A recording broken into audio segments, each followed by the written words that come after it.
দেখো পুনঃপণিক বা আবৃত দশমিক ভগ্নাংশ কি বা কাকে বলে এবং এখান থেকে বিভিন্ন কম্পিটিটিভ এক্সামে যে ধরনের অঙ্কগুলো এসে থাকে তার কিছু জটিল সমস্যার সমাধান এবং এই আবৃত দশমিক ভগ্নাংশ সম্পর্কে একটা সঠিক ধারণা বা ক্লিয়ার কনসেপ্ট হবেই, এটুকু আমি বলতে পারি যদি তোমরা আজকের এই ভিডিওটা শেষ পর্যন্ত দেখে থাকো।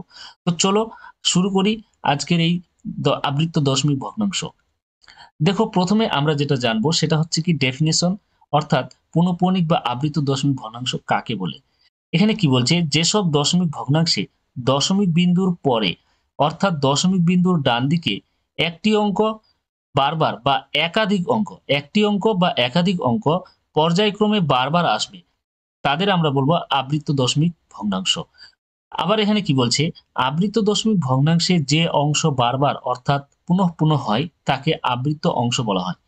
যেমন আমি একটা এখানে উদাহরণ হিসেবে নিচ্ছি 1/3, অর্থাৎ 3 দিয়ে যদি আমরা 1 কে ভাগ করি তাহলে দেখো দশমিক নিয়ে এখানে একটা শূন্য নিব, তাহলে দেখো 3 3 9, বিয়োগ করলে পাবো 1 আবার 0, আবার 3 3 9, আবার বিয়োগ করলে 1 0, মানে দশমিকের জন্য শূন্য নিয়ে তারপরে আবার দেখো 9 পাবো। এরকম করে কিন্তু চলতে থাকবে, এটা ভাগ কোনোদিনও শেষ হবে না, অর্থাৎ 3 আমাদের বারবার ফিরে আসছে। তো আমরা লিখতে পারি যে 1/3 সমান সমান 0.3333, অর্থাৎ এই 3 সংখ্যাটি পরপর বারবার একাধিকবার ফিরে আসছে, মানে পুনরায় পুনরায় ফিরে আসছে। সেই জন্য এটাকে আমরা সংক্ষেপে লিখতে পারি 0.3 লিখে উপরে একটা দশমিক, যেটাকে আমরা বলছি আবৃত দশমিক। যেটাকে আমরা কি বলছি, আবৃত দশমিক। অর্থাৎ 1/3 থেকে আমরা পেলাম যেহেতু 0.3 আবৃত দশমিক, তাহলে একই রকম এই 0.3 আবৃত দশমিক থেকে আমরা এই 1/3 অবশ্যই যেতে পারবো। একই রকম যদি আমি এখানে একটা উদাহরণ নিই, মনে করো 2/3, তাহলে 3 দিয়ে যদি 2 কে ভাগ করি দেখবে 0.666 এরকম করে বারবার আসবে, অর্থাৎ 6 ডিজিটটা বারবার ফিরে আসছে। তাহলে আমরা এটাকে লিখতে পারি 0.6 আবৃত দশমিক। তাহলে এটা একটা আবৃত দশমিক। তাহলে অন্য একটা উদাহরণ যদি আমি বলি 2 পয়েন্ট, মনে করো 1345, এখানে মনে করো 5 এর উপরে আর 3 এর উপরে আবৃত দশমিক আছে।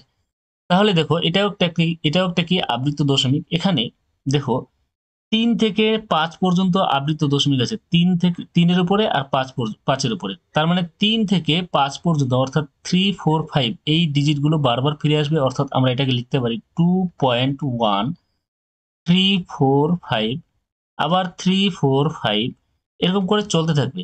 এটাই বলছে আমাদের আবৃত দশমিকের ডেফিনেশন, যে যে ডিজিট গুলো বা একটি অঙ্ক, এখানে একটি অঙ্ক আছে, অথবা এখানে কি বলেছিল একাধিক অঙ্ক, এখানে একাধিক অঙ্ক কি করছে, এই একাধিক অঙ্কগুলো বারবার ফিরে আসবে, তখন ওই দশমিক ভগ্নাংশগুলোকে আমরা বলছি কি আবৃত দশমিক ভগ্নাংশ। আর নেক্সট দ্বিতীয় পার্টটাতে আমরা যেটা দেখলাম, যে অংশ বারবার অর্থাৎ পুনঃ পুনঃ হয় সেটা হচ্ছে কি আবৃত অংশ। তার মানে এই যে 345 এই অংশটা বারবার আমাদের ফিরে আসছে, সেই জন্য এই অংশটাকে বলছি আমরা কি আবৃত অংশ। এবার দেখো আমরা কিছু অঙ্ক সমাধান করব এখানে। এখানে আমরা প্রথমে নিয়েছি যে প্রশ্নটা কি, আবৃত দশমিক ভগ্নাংশ এক সাধারণ ভগ্নাংশে রূপান্তর করো। মানে আমাদের পরীক্ষায় যে ধরনের প্রশ্নগুলো হবে, আবৃত দশমিক দেওয়া থাকবে আর আমাদের কি করতে হবে, সাধারণ ভগ্নাংশে পরিণত করতে হবে। তো আমি এখানে একটা অঙ্ক নিয়েছি যেটা হচ্ছে 0.5। এখানে আমি শর্টকাট নিয়মটা আগে শিখাবো, তারপরে আবার ওটা প্রমাণ করব। এখানে নিয়মটা কি, দশমিকের পরে যেটা থাকবে সেটা আগে লিখে নাও। এবার দেখো দশমিকের পরের ডিজিটটাতেই আমাদের আবৃত দশমিক আছে আর ডিজিট আছে একটাই, সেই জন্য এখানে একটাই 9 হবে। এটাই হচ্ছে আমাদের সাধারণ ভগ্নাংশ। এবার এটা আমরা প্রুফ কি করে করব, প্রমাণ কি করে করব। তো দেখো আমরা জানি, আমরা একটু আগেই জানলাম কি, আমরা একটু আগেই আবৃত দশমিকের ডেফিনেশন থেকে জানলাম যে 0.5 যদি থাকে আবৃত দশমিক, তাহলে এই 0.55 এরকম আমরা বারবার লিখতে পারবো, এটা বারবার ফিরে আসবে। তাহলে দেখো আমি এখানে লিখতে পারি অতএব দিয়ে লিখতে পারি 0.5 আবৃত দশমিক, এটাকে যদি আমি 10 দিয়ে গুণ করি, তার মানে যেহেতু গুণ করছি তার মানে এই যে এখানে দশমিক ডান দিকে যে আমরা এটা পেয়েছি এটাকেও 10 দিয়ে গুণ করব। এটাকে 10 দিয়ে গুণ করলে কি হবে, এই দশমিকটা একটা ডিজিট মানে ডান দিকে এক ঘর সরে আসবে, যেহেতু একটা শূন্য আছে এখানে। তার মানে আমরা কি পাবো, 5.555। আমি আরেকটা 5 নিতেই পারি কারণ এখানে অসংখ্য 5 আছে। তারপরে এটাকে আমি ডট ডট দিয়ে 2 নাম্বার দেব। এবার দেখো আমাদের কাজ হবে 2 থেকে 1 বিয়োগ করে দেব। তাহলে বিয়োগ করলে দেখো এখানে আমরা লিখতে পারি 0.5 আবৃত্ত দশমিক। এখানে দেখো আমরা যদি ওটা কমন নিয়ে নিই, কারণ এটা বাদিকে আমাদের কমন আছে, কমন নিলাম। এখানে পড়ে থাকছে কি 10 মাইনাস, এখানে বাদিকে তো এটা কমন নিয়েছি, তার মানে এখানে 1 ইন্টু লিখতে পারি আমরা, তার মানে 1 পড়ে আছে। ডান দিকে আমাদের কি হবে দেখো, দশমিকের পরে সেম ডিজিট, দশমিকের পরে সেম ডিজিট, অর্থাৎ এখানে আছে কি 5, দশমিকের পূর্বে 5 আছে ডান দিকে 2 নম্বর ইকুয়েশনে, মাইনাস 1 নম্বরে কি আছে, দশমিকের পূর্বে 0 আছে মানে 0। তাহলে দেখো আমি লিখতে পারি 0.5 আবৃত্ত দশমিক সমান সমান কত হলো, এদিকে 5 আর এখানে 10 বিয়োগ 1, এটা নিচে চলে আসলো 9। তাহলে দেখো আমরা পেয়ে গেলাম 0.5 আবৃত্ত দশমিক থেকে আমরা উত্তর পেয়ে গেলাম কত, 5 এর 9 কিন্তু পেয়ে গেলাম। এবার আমি নেক্সট অঙ্কে চলে যাচ্ছি। দেখো আমাদের কিন্তু, আমি আবার বলছি, পরীক্ষায় কিন্তু আসবে কি আবৃত্ত দশমিক দেওয়া থাকবে, আমাদেরকে বলবে কি সাধারণ ভগ্নাংশে পরিণত করতে বলবে। তো আমি আরেকটা অঙ্ক এখানে নিয়েছি 0.123 আবৃত্ত দশমিক। আমি কি বলছি, আগে শর্টকাট নিয়মটা দেখে নাও। মানে দশমিকের পরে যে অংশটা থাকবে সেটা আগে আমরা লিখে নেব। 1 2 3 আছে, লিখে নিলাম। দেখছি এখানে আবৃত্ত দশমিক দশমিকের পরের ডিজিট থেকে শুরু হয়ে গেছে আর 3-এ গিয়ে শেষ হয়েছে, মানে আমরা আবৃত্ত অংশ হচ্ছে এই 1 2 3, মানে 3টা ডিজিট আছে, সেই জন্য আমরা নিচে 3টা 9 নিয়ে নেব। বাস, এটাই হচ্ছে আমাদের উত্তর। কিন্তু এটা কি করে আমরা প্রমাণ করব? প্রমাণটা হচ্ছে, আবার আমরা লিখবো,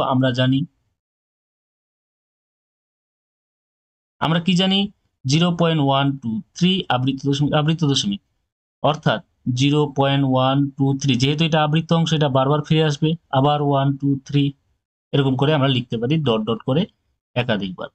এবার আমি লিখবো অতএব দিয়ে, এখানে যদি আমি এবার গুণ করি 0.123 এই আবৃত্ত দশমিককে যদি আমি 1000 দিয়ে গুণ করি, কেন 1000 দিয়ে গুণ করবো, এখানে পয়েন্টের পরে আমাদের 3টা ডিজিট আছে। তাহলে দেখো আমি যেহেতু 1000 দিয়ে গুণ করছি, তার মানে এখানকার পয়েন্টটা আমাদের ডান দিকে যখন 1000 দিয়ে গুণ করবো, তার মানে এই পয়েন্টটা আমাদের 3 ঘর সরে আসবে ডান দিকে, অর্থাৎ 1 2 3.123। আর আমি এখানে আরেকবার 1 2 3 নিতেই পারি, কারণ এখানে একাধিক 1 2 3 আছে, ডট ডট, এটাকে আমি দিব 2 নাম্বার।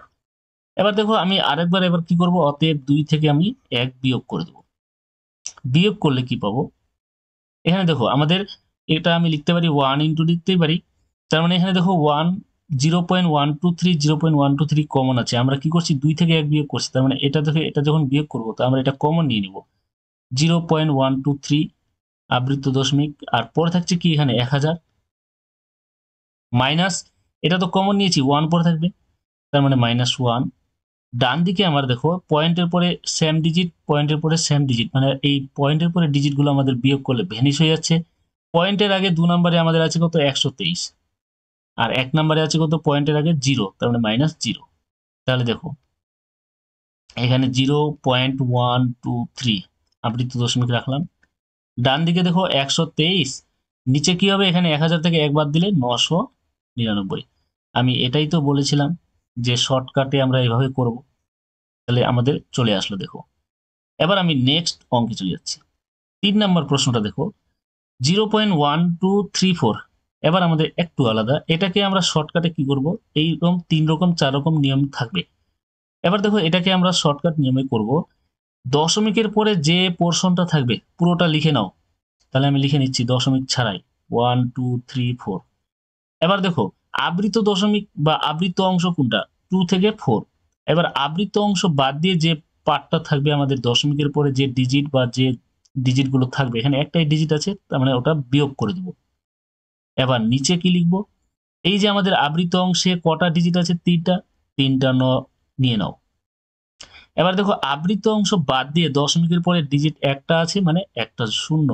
এটাই হবে আমাদের উত্তর, যোগ বিয়োগ করে কাটাকুটি করে যেটা আসবে এটাই হয়ে যাবে আমাদের কি, নির্ণেয় ভগ্নাংশ। এখন এটাকেও যদি আমরা প্রুফ করতে চাই, অবশ্যই প্রুফ করতে পারবো, দেখে নাও আমি কি করব।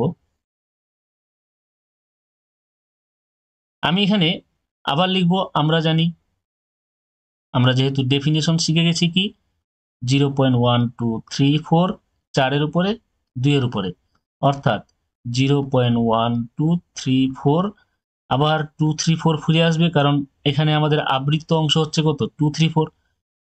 তাহলে আমি এটা আর লিখছি না, ডট ডট দিয়ে 1 নাম্বার দিলাম, বা 1 নাম্বার এখানে দিলেও হবে, না দিলেও হবে। অতএব দিয়ে আমি এবার কি করব, 0.1234 আবৃত্ত আবৃত্ত, তাহলে ইকুয়াল টু, ইকুয়াল টু না, এটা আমরা গুণ চিহ্ন করে দিলাম।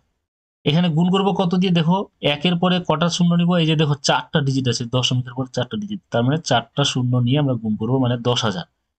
তাহলে এদিকেও আমরা 10,000 দিয়ে গুণ করলে কি হবে, এই দশমিকটা 4 ডিজিট পরে এখানে চলে আসবে, তার মানে কত হবে 1234.234।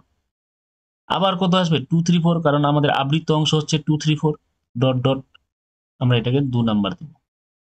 এবার দেখো আমি এই 1 নাম্বারকে যদি আবার 10 দিয়ে গুণ করি, 0.1234 আছে আবৃত্ত দশমিক আবৃত্ত দশমিক, এবার যদি আমি 10 দিয়ে গুণ করি, তাহলে দেখো আমার এখানে 10 দিয়ে গুণ করলে কি হবে, ডান দিকেও 10 দিয়ে গুণ করতে হবে 1 নাম্বারের, এখানেও 10 দিয়ে গুণ করতে হবে।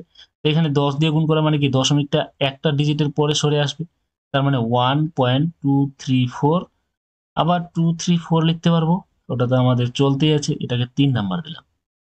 এবার দেখো তো আমার 2 নাম্বার আর 3 নাম্বার থেকে আমি কি পাই, 2 থেকে যদি আমি 3 বিয়োগ করে দিই, তাহলে পাবো 0.1234 আবৃত্ত দশমিক, এটা কমন নিয়ে নিলাম, এখান থেকে দেখো 0.1234, এটা যদি আমি কমন নিয়ে নিই, এখানেও আছে, এটা কমন নিলাম, তাহলে আমি 2 থেকে 3 বিয়োগ করছি কিন্তু, তাহলে এখান থেকে এটা কমন নিয়েছি, তার মানে কি 2 নাম্বারের এটা পড়ে থাকবে, অর্থাৎ 10,000 পড়ে থাকলো। এবার এখানে কি পড়ে থাকবে, 10 বিয়োগ 10 হয়ে গেল। এবার ডান দিকে দেখো পয়েন্টের পরে সেম ডিজিট, পয়েন্টের পরে সেম ডিজিট বিয়োগ করলে আমাদের ওগুলো ভ্যানিশ হয়ে যাবে, তাহলে এখানে বাঁ দিকে কি থাকছে, দশমিকের বাঁ দিকে থাকছে 1234, আর 3 নাম্বারের দশমিকের বাঁ দিকে থাকছে কত 1, মানে -1। অর্থাৎ আমরা পেয়ে যাচ্ছি কত, এখানে 0.1234 আবৃত্ত দশমিক ইকুয়াল টু 1234 - 1, নিচে কত হবে, এটা থেকে এটা বিয়োগ করলে 10,000 থেকে 10 বিয়োগ করলে হবে 9,990।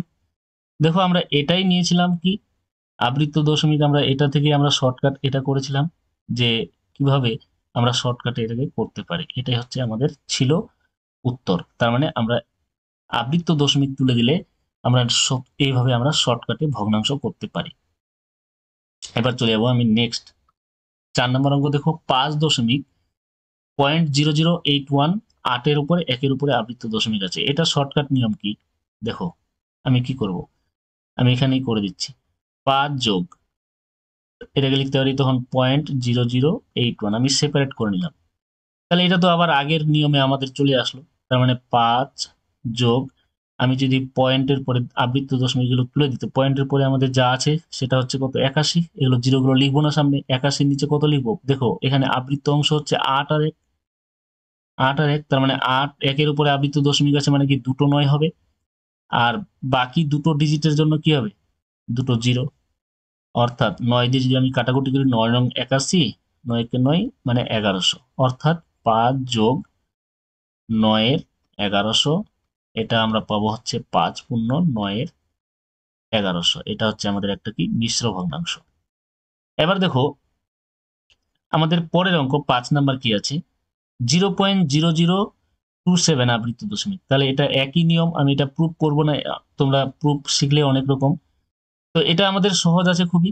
আমরা কি করব, দশমিকের পরে যা থাকবে সেটা লিখে নেবো, দেখো 0027, তার মানে 27 লিখবো, জিরো গুলো লিখবো না সামনে, বিয়োগ করব কি, আবৃত্ত অংশ বাদ দিয়ে যেটা থাকবে ডিজিট, এখানে দেখো জিরো আছে, তার মানে জিরো বিয়োগ হবে, নিচে কি হবে, আবৃত্ত অংশ হচ্ছে কি 0 থেকে 7, মানে কটা ডিজিট, 3টা, মানে ওই জন্য 3টা 9, বিয়োগ 3টা 9, আর একটা যেহেতু আমাদের আবৃত্ত অংশ ছাড়া একটা ডিজিট আছে, ওই জন্য একটা আরো জিরো, তার মানে দাঁড়ালো আমাদের 27/990।